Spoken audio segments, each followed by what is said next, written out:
Senior Assessor Catal adjusted his hovering observation platform above Earth's atmosphere, his crystalline appendages shifting as he documented another peculiar human interaction. Below, in what the natives called the United Nations, representatives from various territories engaged in heated discussions about fishing rights in a body of water called the South China Sea.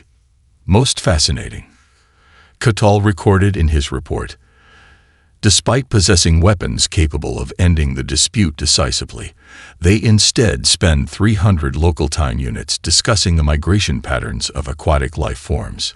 His assistant, Junior Assessor Mellera, chimed in with additional observations about the careful positioning of naval vessels from all sides, maintaining specific distances from each other. The Galactic Council's Assessment Division had spent 10 Earth years studying this developing world, and each report seemed to reinforce their initial conclusions. The humans possessed the technology and resources for significant military action, yet they appeared to avoid it at every opportunity. Catal focused his sensors on a military exercise taking place in a region called Europe. Two groups called NATO and Partnership Nations conducted elaborate drills, yet every movement appeared calculated to avoid any actual confrontation. They even announced their exercises months in advance, Catal noted with a touch of amusement. What species warns potential adversaries of their military movements? In the data center orbiting Jupiter's moon Europa, Mellera compiled statistics on human conflict resolution. Her findings showed that 94% of international disputes in the past 50 years had been settled through diplomatic channels, economic agreements, or cultural exchange programs. The remaining 6% of conflicts remained limited in scope, with strict rules of engagement. Senior Assessor Mellera transmitted, "I've completed the analysis of their entertainment content. Even their simulated conflicts, these video games and movies, consistently portray the cost of war as too high. They appear to have developed a cultural aversion to large-scale military confrontation." Catal processed this information through his quantum cortex. The evidence seemed clear. Humanity had emerged from its violent past, determined to avoid warfare at all costs. The scattered military bases across their planet appeared to serve more as a deterrent than actual combat installations. The assessment team paid particular attention to something humans called the nuclear deterrent. Multiple nations possessed these powerful weapons, yet they spent enormous resources ensuring they would never be used. A species that creates weapons they fear to use, Catal recorded. This perfectly illustrates their psychological profile. In the final days of their assessment, the team observed a minor crisis in a region called the Middle East. A disputed shipment of goods led to heightened tensions between two nations. The humans responded with something they called diplomatic back channels and economic mediation. Within days, both sides agreed to third-party arbitration. Report conclusion. Catal transmitted to the Galactic Council. Species, human. Classification, non-confrontational, diplomatically oriented. The species demonstrates a clear aversion to military conflict, preferring extended negotiations and economic solutions. Their military capabilities appear largely ceremonial, maintained out of tradition rather than practical intent. Mellera added her own addendum. Psychological profile. The species shows signs of cultural trauma from past conflicts, leading to the development of elaborate systems to avoid warfare. They appear to fear the consequences of military action to such a degree that they will accept significant compromises to maintain peace. The Galactic Council received the report with satisfaction. Earth would be classified as a soft world, suitable for integration into the greater galactic community under the guidance of a more assertive species. The Council's algorithms calculated a 98.7% probability that humans would accept authority from a more advanced civilization, rather than risk armed conflict. In their vast database of species assessments, Earth was categorized alongside other peaceful civilizations that had chosen cooperation over confrontation. The Council's final notation read, "Suitable for diplomatic integration. Military resistance highly unlikely. Recommended approach. firm but non-threatening display of technological superiority. As Kittle's team prepared to depart the Sol system, they observed one last cultural celebration in a place called Washington, D.C. Humans in colorful uniforms marched in precise patterns, carrying ceremonial weapons and performing synchronized movements. How characteristic, Kittle noted in his personal log. They turned the tools of war into entertainment. Clearly, a species that has moved beyond its violent past. The Krathak vessels emerged from hyperspace with calculated precision, their crystalline hulls refracting sunlight in dazzling patterns across Earth's atmosphere. 7 ships, each positioned above a major city: New York, London, Beijing, Moscow, Tokyo, New Delhi, and Sao Paulo. The cosmic ballet had begun.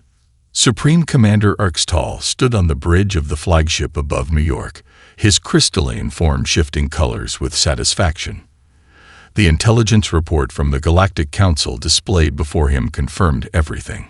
Humans prioritized peace, feared confrontation, and would certainly choose submission over conflict. "Begin the diplomatic broadcast," Arxtal ordered, his voice resonating through the command chamber. The transmission beamed simultaneously to every human communication device, television network, and digital display on the planet. The message was carefully crafted, mixing gentle reassurance with subtle threats. In the United Nations General Assembly, delegates from every nation gathered to witness the first official contact. The Krathak delegation materialized in the center of the chamber, their crystalline forms capturing everyone's attention.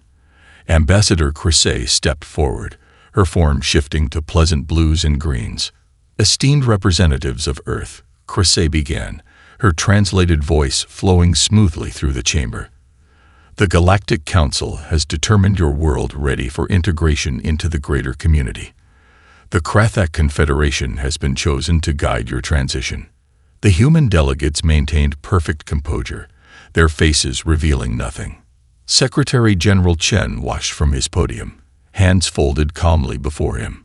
The chamber remained silent as Crusay continued her presentation, showing holographic images of advanced Krathak cities and technological marvels.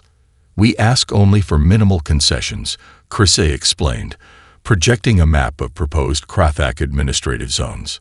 "Certain resources, strategic locations, and administrative oversight. In exchange, we offer protection and technological advancement." Behind closed doors, in a secure chamber beneath the UN building, military leaders from various nations gathered around a different set of displays. General Sarah Martinez of the United States studied the crystalline ship's positions. Admiral Wang of China analyzed their energy signatures. Colonel Petrov of Russia mapped their command and control patterns. The Krathak delegation interpreted the humans' measured responses as signs of submission. They missed the subtle glances exchanged between delegates, the quiet tapping of messages on seemingly ordinary devices, the carefully coordinated movements of diplomatic staff. "You have 24 hours to accept our generous offer," Crusay announced, her form shifting to include hints of authoritative red. "The Galactic Council has assured us of your wisdom in choosing peace over conflict. We trust you will make the correct decision." As the Krathak delegation departed, leaving behind their terms and requirements, the public face of Earth remained calm and diplomatic. News anchors reported on the historic event with professional detachment. Social media buzzed with speculation and discussion, all carefully monitored and subtly guided. Supreme Commander Arxtal received the initial reports with satisfaction. Human military forces maintained their regular patrol patterns. No aggressive movements were detected. Global markets showed expected fluctuations but no panic. Everything proceeded according to predictions. "They are exactly as the Council described," Arxtal communicated to his fleet commanders. "Their fear of conflict makes them perfect candidates for integration. Prepare Phase 2 of the operation." In Washington, Beijing, Moscow, and other capitals, leaders met in electromagnetic shielded rooms, reviewing plans decades in the making. Under the Antarctic ice, deep in the Amazon rainforest, beneath the Sahara sands, and in the depths of the Pacific Ocean, Ancient preparations quietly continued. As the first day of contact drew to a close, Crusade sent her final report to the Galactic Council. Humans behaving exactly as predicted. Their diplomatic responses indicate clear preference for peaceful resolution. No signs of military preparation or resistance. Integration proceeding optimally. The Krathak ships maintained their positions above Earth's cities, their crystalline surfaces reflecting the setting sun and rising moon. Below them, humanity continued its normal routines, showing no signs of panic or aggression. The diplomatic dance continued, each side moving according to their own carefully choreographed plans. Little did the Krathak know, they weren't leading this dance at all. The 24-hour ultimatum ticked down to its final minutes. Supreme Commander Arxtal stood confidently on his bridge, watching Earth's cities glitter beneath his fleet. The humans had maintained radio silence for the past 6 hours, which he interpreted as their final acceptance of inevitability. Begin atmospheric entry sequence. Arxtal commanded, his crystalline form gleaming with anticipation. Prepare the demonstration of power over New York. Nothing too devastating, just enough to ensure their complete cooperation. The lead ship's weapons systems hummed to life, energy building within its crystalline matrices. On screens across Earth, the Krathak's final warning played. Your time for peaceful acceptance has ended. We will now demonstrate the cost of hesitation. At exactly 0 hour, Arxtal gave the command to fire. The weapon never activated. Instead, a soft chime echoed through his bridge, indicating an incoming transmission from Earth. The Supreme Commander allowed himself a satisfied gesture, expecting their surrender. Greetings, Supreme Commander. A calm voice spoke in perfect Krathak language. This is Admiral Helena Chen of the Earth Defense Force. We asked you politely to leave. That was your only warning.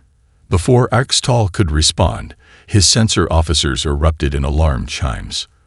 Across Earth's orbit, thousands of supposedly defunct satellites suddenly shed their deteriorating outer shells. Beneath the misleading exterior of space debris, advanced weapon platforms emerge, their designs unlike anything in Galactic Council records. Impossible, Arxtal whispered, watching as Earth's orbital space transformed. The humans' primitive satellite network revealed itself as an elaborate deception, each piece precisely positioned over decades of careful planning.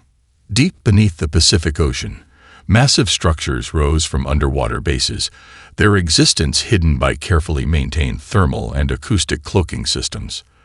The Mariana Trench revealed its secret, the largest shipyard ever constructed on Earth, untouched by prying alien eyes.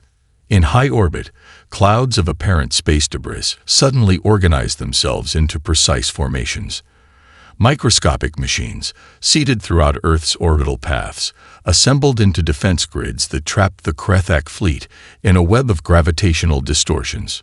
Your sensors are now detecting our actual defensive capabilities, Admiral Chen continued, her voice still maintaining its diplomatic tone. You'll notice your weapon systems have been neutralized. We've been analyzing your technology since you entered the solar system. The Krathak officers watched in stunned silence as their own chip displays revealed the truth. Earth's atmosphere itself had been transformed into a planet-wide sensor array, using variations in temperature and pressure to track every movement of their vessels. In the skies above major cities, clouds shifted unnaturally, revealing embedded defense platforms that had masqueraded as weather phenomena. Decades of human weather control experiments had simply been cover for the installation of atmospheric weaponry. We didn't avoid war because we feared it, Admiral Chen explained, as more hidden systems revealed themselves. We avoided it because we understood it too well. Every nation on Earth contributed to this defense network while maintaining the illusion of division and rivalry. From the Sahara Desert, massive hangar doors opened in the dunes, releasing squadrons of aircraft that had been hidden in plain sight. The Amazon rainforest canopy shifted, revealing landing pads and command centers that environmental protection zones had concealed. Arxtal watched as his fleet's tactical displays filled with thousands of targeting locks. Each seemingly primitive human satellite now projected overwhelming firepower. The weapon systems represented technological approaches that the Galactic Council had never conceived of. Your species was assessed as non-confrontational. Arxtal managed to respond, his crystalline form clouding with confusion. The Council's reports were exactly what we wanted them to see. Admiral Chen finished. Humanity learned long ago that appearing harmless is the greatest tactical advantage. Now you have one standard Earth hour to retreat from our solar system. As the Krethak fleet hung suspended in Earth's orbit, surrounded by the most sophisticated defensive network they had ever encountered, Supreme Commander Arxtal finally understood. The humans hadn't spent their history avoiding war. They had spent it perfecting it, all while maintaining the greatest deception in galactic history. The dance of diplomacy had ended. Now, the truth of humanity's preparedness would be revealed to the galaxy. When the Krethak fleet attempted to break formation and escape Earth's orbit, they discovered the true sophistication of humanity's martial knowledge. Their crystalline ships, previously moving in perfect harmony, now faced an enemy that turned their own precision against them. Fascinating, Sub-Commander Krivel observed as his tactical display showed human defense platforms moving in completely unpredictable patterns. Their formations make no sense, yet. His analysis was cut short as 3 of his escort vessels were disabled by attacks from seemingly impossible angles. In the Indian Ocean Command Center, General Amrita Patel directed the space defense grid using principles derived from ancient Sanskrit military texts. Her controllers guided satellite clusters in formations inspired by the circular movements of Indian classical dance, creating attack patterns that the Krethak targeting systems couldn't predict. Execute the Chrysanthemum Protocol, she commanded. Across Earth's orbit, defense platforms shifted like petals in the wind, employing Japanese battle principles that transformed retreat into ambush. The Krethak ships found themselves caught in an elaborate orbital dance, where every attempt to target a human platform simply opened them to attacks from multiple directions. From his command center beneath the Atlas Mountains, General Mohammed Hassan deployed squadrons using desert warfare tactics evolved over millennia. Human ships appeared and disappeared like mirages, using solar radiation and gravitational lenses to mask their true positions. The Krethak's advanced sensors, designed to detect direct threats, struggled against an enemy that moved like wind-blown sand. They're adapting to our evasion patterns, Supreme Commander Arxtal warned as his fleet's casualties mounted. The humans had somehow transformed basic orbital mechanics into an art form, using gravity wells, and solar winds like ancient mariners had once used ocean currents and trade winds. In the Antarctic Command Hub, Colonel Elena Sokolov directed her teams using strategies refined from chess grandmasters. Each human defensive move served multiple purposes, simultaneously protecting Earth's assets while maneuvering the Krethak into increasingly disadvantageous positions. The Krethak discovered that humanity's knowledge of combat extended far beyond mere technology. When they attempted to jam Earth's communications, they found themselves facing a coordinated response that needed no central control. Each defensive unit operated with practiced autonomy, following principles developed through centuries of martial arts training. Their tactics, Krivel noted with growing concern, they're not just fighting, they're teaching us a lesson. Every human counterattack demonstrated not just military capability, but centuries of accumulated wisdom about the nature of conflict itself. From the Amazon Defense Network, General Carlos Rodriguez coordinated attacks using principles learned from the continent's ancient civilizations. His units moved like hunting parties in the rainforest, appearing from unexpected vectors, striking with precise force, and vanishing before the Krethak could respond effectively. The orbital battle transformed into a demonstration of humanity's diverse martial heritage. Chinese strategic deception merged seamlessly with Greek phalanx formations adapted for space warfare. African tribal battle coordination combined with European castle defense principles, creating an impenetrable yet constantly moving shield around Earth. How do we combat an enemy that fights like this? Crivel asked as another squadron fell to the humans' coordinated defense. The answer became clear as they watched their sophisticated weapons repeatedly fail against defenses based on principles older than human spaceflight. In the North American Command Center, Admiral Sarah Chen smiled as she watched the Krothak fleet's confusion grow. Every human culture that survived to the present day, she explained to her staff, did so by mastering the art of warfare in their own unique way. We didn't abandon those lessons when we reached for the stars. We refined them. The Krothak fleet, now reduced to less than half its original strength, faced a crucial decision. Their superior technology, which had conquered dozens of worlds, proved inadequate against an enemy that had spent millennia preparing for this moment. As the battle entered its third hour, Supreme Commander Arxtal received a simple message from Earth's unified command. Your weapons are impressive, but weapons alone don't win wars. Humanity learned that lesson long ago. Would you like to discuss terms of surrender? The art of patience had paid off.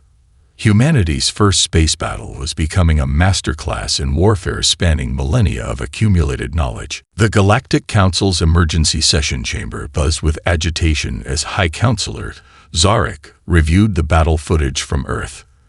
The crystalline displays showed human defense systems employing strategies that seemed to defy conventional military logic, yet proved devastatingly effective against the Krothak fleet. Access their historical archives, Zarek commanded, his tendrils rippling with concern. We must understand how we misread this species so completely. The Council's data cores hummed as they processed centuries of human military history, each revelation more striking than the last. Senior historian Valter projected the first analysis onto the chamber's main screen. Consider their ancient leader, Hannibal, she began. He crossed impossible mountain ranges with war beasts to attack from an unexpected direction. Now observe how their orbital platforms used solar winds to achieve positions our models deemed unreachable. The Council watched in stunned silence as parallel after parallel emerged. Ancient human naval tactics from the Mediterranean Sea had evolved into three-dimensional space combat maneuvers. The hit-and-fade techniques of Mongol horsemen translated perfectly into modern spacecraft engagement patterns. Each human culture, Valter continued, developed unique approaches to warfare. Instead of discarding these lessons in the age of technology, they preserved and adapted them. The display shifted to show how Native American tribal scouting methods have been modified for deep space surveillance.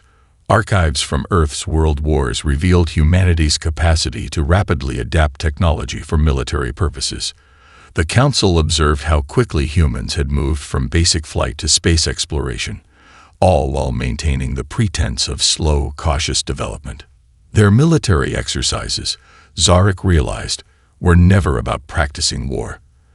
They were maintaining cover while testing advanced systems in plain sight. Footage showed human navies performing seemingly routine maneuvers that perfectly mirrored their current space defense formations. In the Chamber of Historical Analysis, more revelations emerged. The ancient Greek phalanx formation had evolved into modular space station configurations. Japanese castle architecture inspired layered planetary defense systems. African drum communication networks became the basis for quantum-encrypted battle coordination. Every human advancement in peace served a dual purpose, Valter noted, displaying archives of the International Space Station. What we thought was a primitive orbital platform was actually a testing ground for their defense grid components. The Council reviewed Earth's martial arts traditions with new understanding. The principles of using an opponent's strength against them, taught in dojos across Earth, now played out on a cosmic scale. The Krothak fleet's own energy signatures were being redirected against them through human deflector arrays. Their sports, another analyst added, were not mere entertainment. The Council watched recordings of human games, chess tournaments that trained strategic thinking, American football developing coordinated tactical movements, soccer teaching resource management, and position control. Zarek's attention turned to Earth's entertainment media. What seemed like simple military fiction now revealed itself as a clever deception. While producing stories about future space warfare, humans had hidden their actual capabilities in plain sight, making their real technology seem like fantasy. Their entire civilization, Zarek concluded, is a carefully constructed masterpiece of strategic preparation. The evidence was overwhelming. Every aspect of human development, from their earliest tribal conflicts to their space programs, contained layers of military wisdom. The council chamber fell silent as the final analysis appeared. Humanity hadn't developed despite their warfare. They had evolved because of it. Each conflict added new layers of understanding, new techniques, new strategies. Peace became valuable precisely because they understood war so intimately. "We must contact the Krothak immediately," Zarek announced. "Their fleet faces an enemy that has spent thousands of years preparing for this moment." But the transmission came too late. On the main display, the remains of the Krothak fleet demonstrated humanity's final lesson: mercy in victory. As the Council watched, human forces disabled the remaining Krothak ships with precision attacks that preserved life while removing any capability for further resistance. Even in triumph, they showed the discipline of a species that had learned the true cost of warfare. The archives had revealed humanity's greatest deception: peace through absolute preparedness. The galaxy would never view Earth the same way again. The captured Krothak vessel hung in Earth's orbit like a crystalline sculpture, its once threatening form now serving as humanity's newest laboratory. Inside, teams of scientists from every nation worked in perfect synchronization, their decades of hidden collaboration finally bearing fruit. Dr. Sarah Chen, quantum mechanics specialist from Singapore, studied the ship's crystalline propulsion matrix with unveiled fascination. The Krothak designed these systems to be perfectly efficient, she observed, her hands dancing across holographic displays. But they never considered the possibilities of controlled imperfection. In a sealed chamber nearby, Dr. Ibrahim Rahman from Egypt analyzed the alien communication arrays. His team had already discovered how to modify the crystalline resonance patterns to carry encrypted human data streams. They built their technology to be unbreakable. He smiled, but forgot that crystals naturally want to grow and change. The breakthrough came from an unexpected source. Dr. Maya Patel, originally a geological engineer, recognized patterns in the crystalline technology that matched Earth's natural crystal formations. "We're not trying to master their technology," she explained to the Unified Science Council. "We're learning to grow it." Beneath the Pacific Ocean, in a hidden facility near the Mariana Trench, the first human-modified Krothak ship took form. Engineers had discovered that the crystalline hull could be influenced by precisely controlled sound waves, reshaping itself like a living thing. The vessel became a hybrid of alien precision and human adaptability. They designed their ships to be perfect. Admiral James Chen observed as he watched the modification process. "That's exactly why they're vulnerable. Nothing perfect can adapt." The new vessel's hull rippled with iridescent patterns that would have horrified its original creators, but made it far more resilient.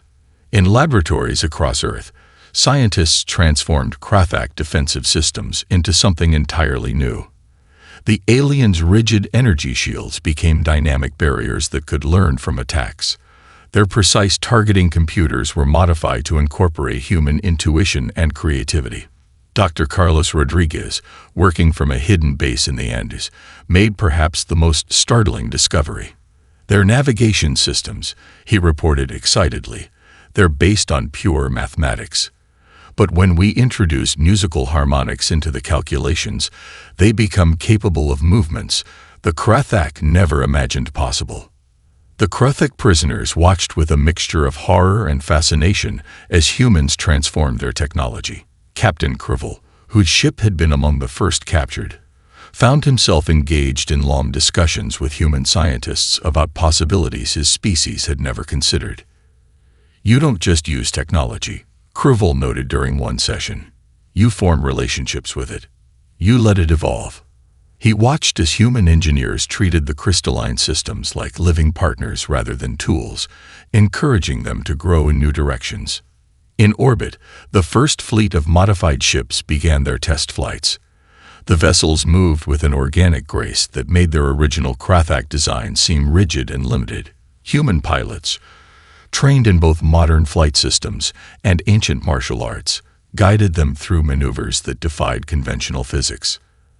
Dr. Lisa Wong, leading the integration team, supervised as human consciousness interfaced directly with crystalline control systems. The Krathak built these ships to be controlled, she explained. We're teaching them to collaborate with their pilots instead. The transformation extended beyond military applications. Medical researchers discovered that modified crystalline technology could adapt to human biology, leading to breakthroughs in healing and enhancement. Communication specialists found ways to extend human empathy through crystal resonance patterns. Every technology can be transformed through understanding, Dr. Chen shared during a global broadcast.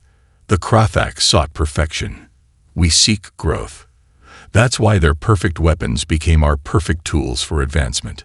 As Earth prepared its counteroffensive, the modified fleet stood as testimony to humanity's greatest strength, the ability to adapt and improve upon any technology they encountered.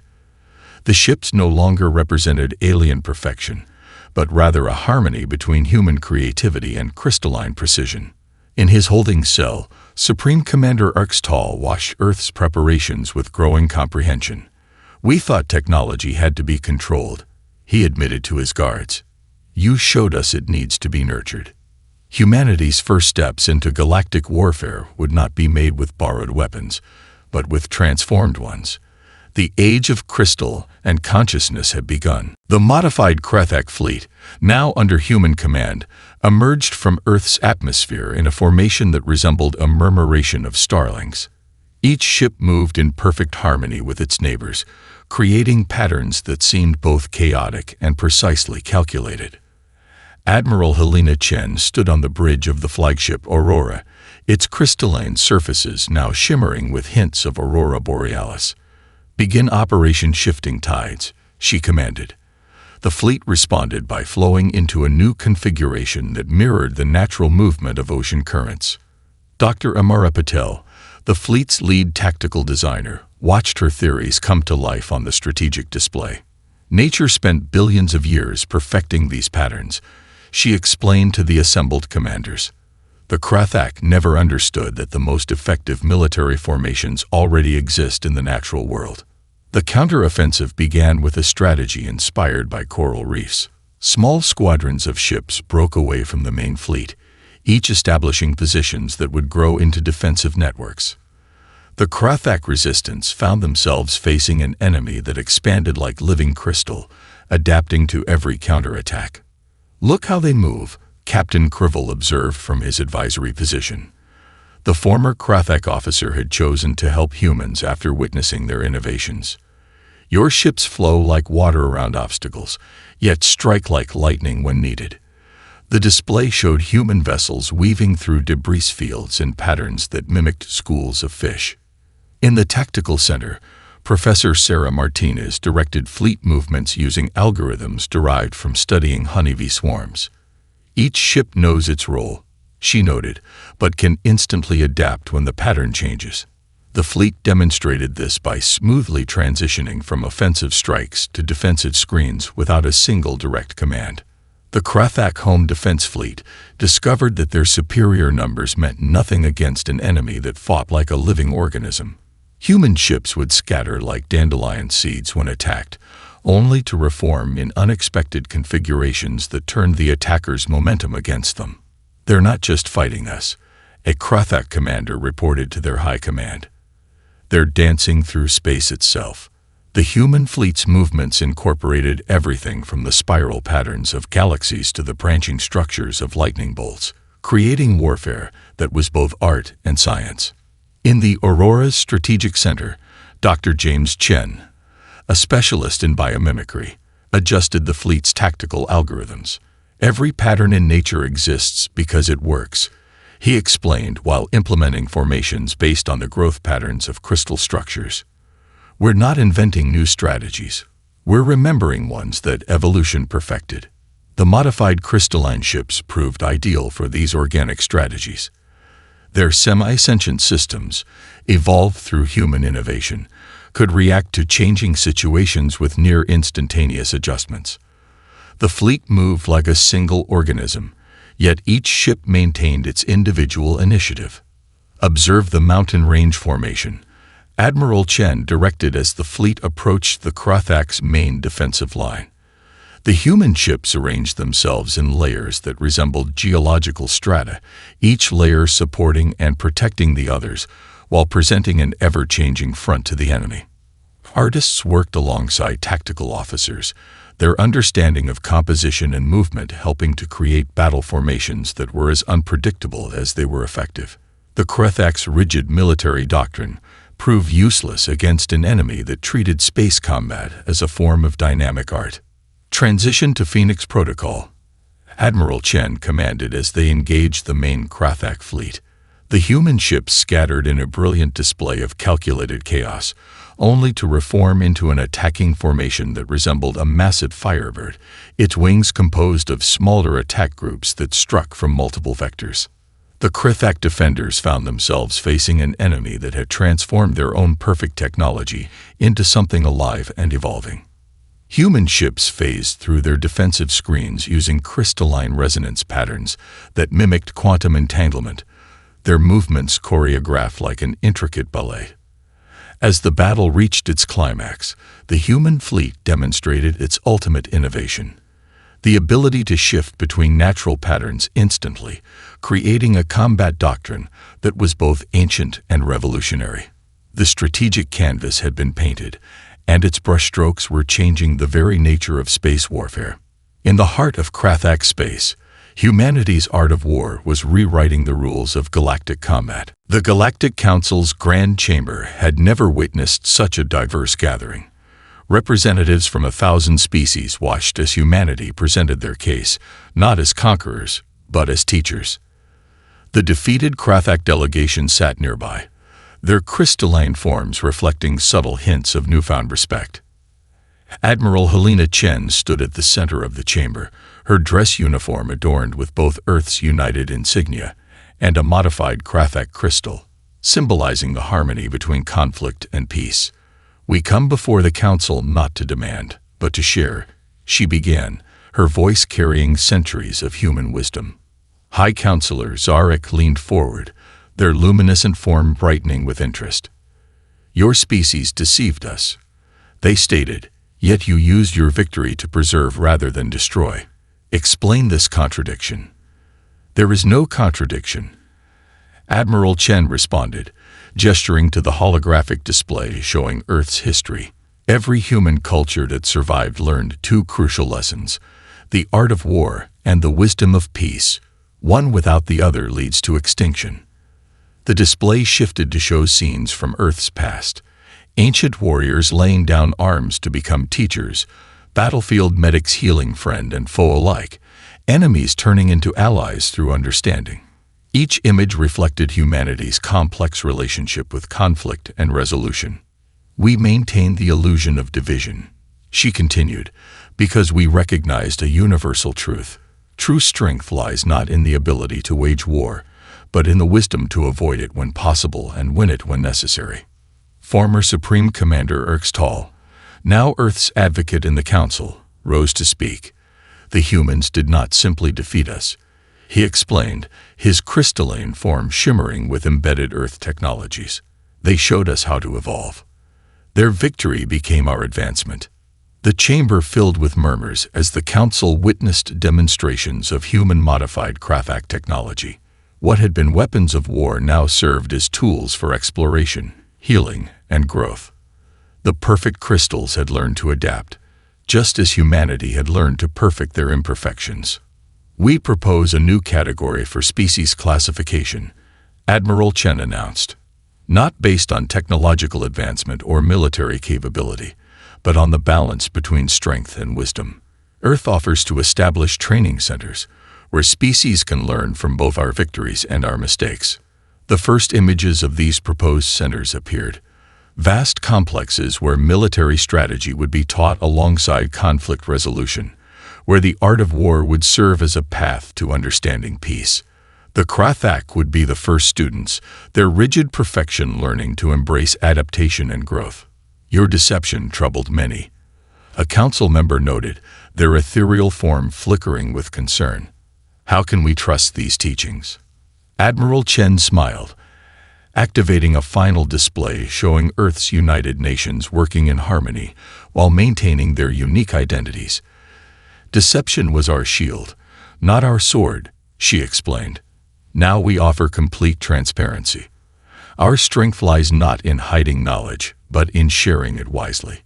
The council chambers resonated with discussion as species after species recognized the wisdom in Earth's approach.